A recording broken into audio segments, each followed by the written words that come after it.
Guys. Kalian inget gak sih waktu kurang lebih kita pas SD kelas 6 lah ya. Itu tuh ada kejadian yang gempar banget satu Indonesia sampai presiden turun tangan. Dan jujur itu wah gila sih. Yang Audrey itu nggak sih? 2019 itu kan? Iya. Rame banget Yang kan? Itu dia. Audrey. Iya. Itu tuh gimana sih cerita lengkapnya? Itu seru banget sih, cuman gue kayak agak lupa gitu Iya, sih gimana. gue Iya. cuma ngeliat di Coba lu Twitter ada cuma inget nggak? dikit-dikit doang. Kayaknya gue masih inget deh. Ini tuh salah satu kasus yang bener-bener geger banget kan, yang sampai presidennya Iya, tuh ngejenguk. iya. Ya, presidennya tuh sampai ngejenguk. Iya, Nah, betul. gue harusnya masih inget sama ceritanya. Seingat gue itu ya, awal-awal dimulai dari ada satu anak perempuan, namanya tuh dia Audrey. Dia berumur 14 tahun dan dia sekolah di salah satu SMP yang ada di Pontianak. Pontianak kejadian. Iya, di Kalimantan Jadinya tuh berarti kejadiannya ya. di Pontianak, Kalimantan. Nah, pada saat itu diceritanya Audrey ini deket sama sepupunya dia. Sepupunya ini tuh lebih tua beberapa tahun gitulah dari Audrey. Jadi pada saat itu yang Audrey berusia 14 tahun, sepupunya tuh masih sepupunya tuh udah SMA gitu, kayak mungkin 16 atau 17 tahun kan. Jadi si Audrey masih SMP, sepupunya SMA. Ya, iya kayak Oh, gitu. jadi pantesan nyambung. Oke. Terus abis itu singkat cerita sepupunya Audrey ini tuh kan namanya Popo ya. Namanya Popo. Popo. Ya, Popo. Popo Shirayo. Popo ini tuh punya pacar dan anggap aja nama pacarnya ini si A lah. Si A ini tuh punya mantan dan di sosial media Popo ini tuh sering sindir-sindiran sama mantannya si A karena mantannya si A tuh kayak masih kurang terima gitu loh kalau pacarnya udah move on dan udah punya pacar baru. Jadi Popo udah punya pacar baru gitu. Enggak. Jadi tuh Popo punya pacar. Pacarnya si A ini kan. Si A itu punya mantan. Jadi Dan sebelum pacaran sama Popo, dia punya iya, pacar. dia punya Mantannya nggak terima. mantannya tuh nggak terima kalau Popo udah jadi nama Popo. Oke, lanjut. Terus abis itu yang diceritain dari POV-nya si Audrey, kalau pelaku ini ngerasa juga si Audrey tuh sering ikut-ikutan nyindir si pelaku ini, si mantannya Jadi ini. si Audrey ini kayak ikut campur. Iya, gitu. jadi kayak ikut campur gitu sosial nyindir-nyindir di sosial media. Nah, akhirnya si pelaku ini tuh dia minta Audrey dan Popo tuh kayak buat ketemuan langsung aja. Dia ngajak ketemuan langsung. Lu berdua mau gak ketemuan langsung aja. Jadi tuh kita omongin baik-baik lah. Kita omongin Tapi baik-baik. tanpa si A ini. Tanpa si A. Si A nggak ikut. Si A nggak ikut. Jadi tuh ini benar-benar cuma pure mantannya si A sama si Popo dan si Audrey. Nah, akhirnya Popo sama Audrey ini jalanlah ke tempatnya si A. Ke tempat mantannya si A. Dan waktu sampai ternyata tuh mantannya si A nggak sendiri. Ternyata tuh dia sama teman-temannya, anak-anak SMA juga. Dan itu tuh lumayan rame, mungkin kayak sampai 12 orang yang ada di tempat itu. Dan begitu sampai, para pelaku ini tuh langsung nanya, di sini siapa yang namanya Audrey? Dan akhirnya ketahuan dong, karena mereka kan cuma berdua kan, cuma si Popo sama si Audrey. Dan di situ para pelaku langsung bisa dibilang ngeroyok si Audrey gitu. Jadi kayak mulai dari palanya si Audrey yang dijambak, palanya yang dipukul-pukul, dipiting. Terus habis itu waktu Audrey-nya udah jatuh, perutnya tuh masih diinjak-injak. Aduh. Tapi Poponya nggak kenapa-kenapa ya? Poponya itu dia. Tapi Poponya kenapa nggak yang kenanya Audrey? Iya, kan bukan yang bermasalah si Bukan Popo malah. bukan pacar barunya kan? Nah, harusnya kayak gitu kan, yang bermasalah tuh sama si Popo. Cuma gue selesain dulu ya ceritanya. Abis si Audrey dia ngerasa perutnya diinjak-injak, palanya dipukul segala macam. Yang paling parah ini si Audrey tuh ngerasa kalau misalkan para pelaku ini ada 2 atau 3 orang itu mulai mencolok-colok alat vitalnya si Audrey. Mulai mencolok-colok alat vitalnya si Audrey pakai tangan. Dan akhirnya setelah pelaku merasa puas atas tindakannya, pelaku ninggalin Audrey sama Popo di situ. Dan Audrey langsung pulang gitu. Terus waktu sampai rumah dia nggak langsung bilang ke orang tuanya kalau dia dikeroyok atau apa. Dia tuh tetap iya, dia nggak cerita.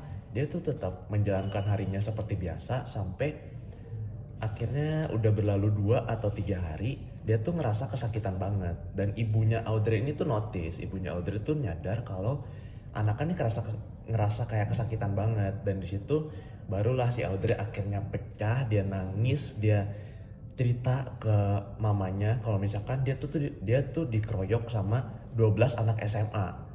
Sakitnya delay gitu ya. Nah itu dia, bukan sakitnya delay, tapi dia kayak lebih tahan dulu. Nah Takut kali akhirnya ya.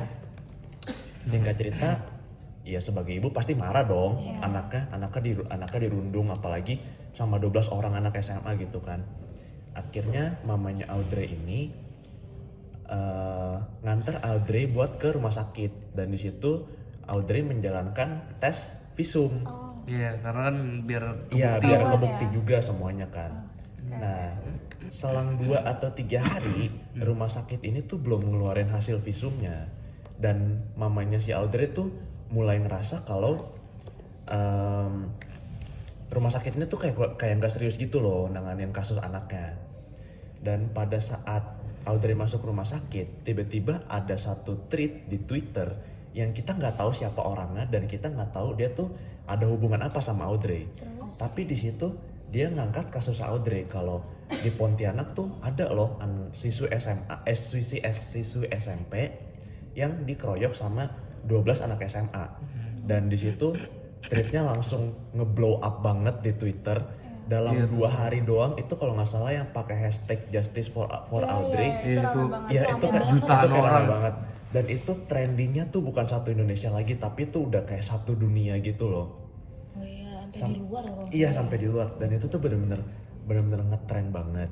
Nah cuma namanya netizen kan pasti kepo. Mereka mulai mencari kejanggalan-kejanggalan yang ada di kasus ini, sampai pada akhirnya tanggal 10 April rumah sakit yang pertama ini mengeluarkan hasil tes visumnya, dan itu diupload semuanya juga ke Twitter. Nah cuma di hasil tes visumnya ini itu menunjukkan bahwa tidak ada luka spesifik yang dialami oleh Audrey, cuma kayak memar dikit, tapi semuanya tuh aman gitu loh. Kayak yang diceritain Audrey kan perutnya sampai diinjak, palanya sampai dipukul-pukul, itu tuh nggak ada bekas lukanya sama sekali. Dan yang kayak tadi gue bilang yang paling parah, alat vitalnya dicolok-colok. Hasil visum ini tuh membuktikan kalau selaput darahnya Audrey tidak ada yang robek sama sekali. Dan dari situ tuh netizen mulai bertanya-tanya, ini tuh sebenarnya kasusnya bener apa enggak sih? Oh iya. Terus nah ini gue baru ingat nih, yang ternyata ke-12 pelaku ini itu dipanggil kan sama polisi, diinterogasi Iya, kan, diinterogasi. ya kan? Dia diinterogasi karena memang hasil dari visum ini nggak sesuai sama keterangannya si Audrey. Nah itu. Ya kan, jadinya ketika ada kejanggalan polisi tanya, bener-bener kayak mereka dicecer gitu kan, beneran nggak ini kok nggak sesuai hasil visum sama pernyataannya si Audrey. Ternyata para pelaku ini ngaku mereka itu ternyata temenan, mereka tuh kayak si pelaku sama si Audrey itu ternyata temenan. Iya, sempat kayak teman sepermainan juga kan. Dan satu circle. Iya, bener. bisa dibilang satu circle. Karena pernah foto terus ketahuan ada jejak digitalnya. Iya. Satu circle kok bisa playing victim. Nah itu, kenapa bisa 12 orang? Karena pada saat di hari itu Audrey itu minta ketemu sama si pelaku. Awalnya cuman untuk berbincang-bincang gitu kan. Dan ini sebenarnya pada dasarnya itu bukan soal percintaan. Awalnya kan Audrey bilangnya soal percintaan kan. Iya. Tapi ternyata sebenarnya bukan karena percintaan. Nah terus? Karena Audrey sering nyindir-nyindir dan ya terjadi percekcokan hingga akhirnya ada sempat pukul-pukul tapi nggak sampai injak-injak perut Iya. apa segala macam kayak gitu-gitu kan. Oh berarti yang si Audrey bilang ini juga bohong dong. Kalau dia kan bilang cerita awalnya karena si Popo sama mantannya si A tuh soal asmara kan, kayak sindir-sindiran, tapi ternyata tuh berarti bukan soal asmara ya? Bukan. Beda jauh dong cerita aslinya. Iya beda jauh, jadi bener-bener kayak memutarbalikkan fakta gitu. Jadi si Audrey ini kayak benar-benar playing victim. Iya, jadi kayak Iya. playing victim. Nah, kalau kayak gini gimana tuh? Yang presiden sampai datang segala macam. Nah itu, tapi ini kita selesaiin dulu ya dari Iya, iya. pernyataan si pelaku. sebenarnya yang melakukan kekerasan fisik itu cuma 3 orang, enggak 12 orang. Jadi akhirnya ketika pada saat itu di tahun 2019 mereka pada dasarnya di bawah 17 tahun, masih di bawah umur, sama polisi tidak dipenjarakan, tidak melakukan proses hukum pidana, tapi proses hukumnya tidak melalui pidana. Jadi kayak apa ya, mereka kompromi lah, kalian maunya gimana sampai akhirnya pada saat itu Audrey diminta untuk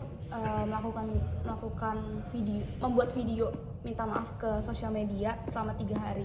Sebenarnya pelajarannya itu kenapa hal ini bisa benar-benar mencuat banget, karena hoaxnya itu benar-benar nyebar. Nah ini salah satu pelajaran yang bisa kita ambil karena digital itu benar-benar cepet banget guys. Jadi ya kita bersikap bijak lah dalam bersosial media gitu. Berarti ini kesimpulannya karena hiperbola dari si Audrey, hampir satu Indonesia bahkan di dunia internasional pun juga kena dampaknya kan? Iya, kena dampaknya banget. Waduh. Ya artinya berarti kita kalau mau lihat kayak berita-berita viral di medsos itu kita cross check lagi ya, Iya, biar kita nggak dibodoh-bodohin. Mending kita nunggu dulu sih, nunggu Iya. benar-benar kayak Sampai faktanya keluar selesai. semua baru kita komen. Jangan FOMO sih. Iya, Itu sebenarnya dia. Tapi yang artis-artis datang juga karena mungkin karena lagi viral, mereka juga kayak oh biar dikira tuh mereka tuh ada empati. jujur ya jujur masuk ke situ. Mungkin itu bisa sih, tapi setahu gue ya, artis-artis itu tuh ada beberapa artis yang sampai mereka tuh benar-benar nge-cancel kerjaannya, cancel jadwal mereka manggung cuma buat ngejenguk si Audrey doang. Itu gila gak sih? Itu sih gila banget. Iya. Ini udah prank satu dunia Wah, jatuhnya. Ini itu parah banget. prank yang nyusahin orang jujur aja. Dan satu lagi guys, ternyata pas diketahui kalau di jejak digitalnya si Audrey itu memang udah jelek banget, dia suka ngomong kasar terus vulgar apa bahasanya, itu jadi pihak-pihak yang udah bantu Audrey itu, yang benar-benar bantu Audrey ya, itu benar-benar kayak dirugikan banget. Jadi ya kalau bisa sih kita seharusnya memang bersosialisasi dengan bijak, bersosialisasi di media sosial juga dengan bijak. Ya intinya kesimpulannya simple sih. Iya. Lebih bijak aja di media sosial dan jangan lebih-lebihkan gitu loh, kayak Iya, benar. karena yang dilebih-lebihin itu berbahaya banget. Nah, ini dampaknya begini sampai Iya presiden. sampai kayak buka-buka gitu. donasi Kecil. ya kan. Ah, Tapi sebenarnya kalau gimana? gini menurut kalian gimana guys? Siapa yang salah, Audrey atau kita nih yang kena hoax nih? Menurut Kita gua yang kena hoax. dua-duanya salah. Dua-duanya salah. Karena Iya sih, apa? setuju sih. Karena yang satu ngelebih-lebihin. Yang masyarakat itu juga nggak mencerna lebih dalam ini tuh ceritanya kayak gimana. Oke guys, itu aja cerita dari kami. Gua Brian. Gua Joy. Gue Gina. Gue BK. Gue Selo. Bye bye. Bye bye.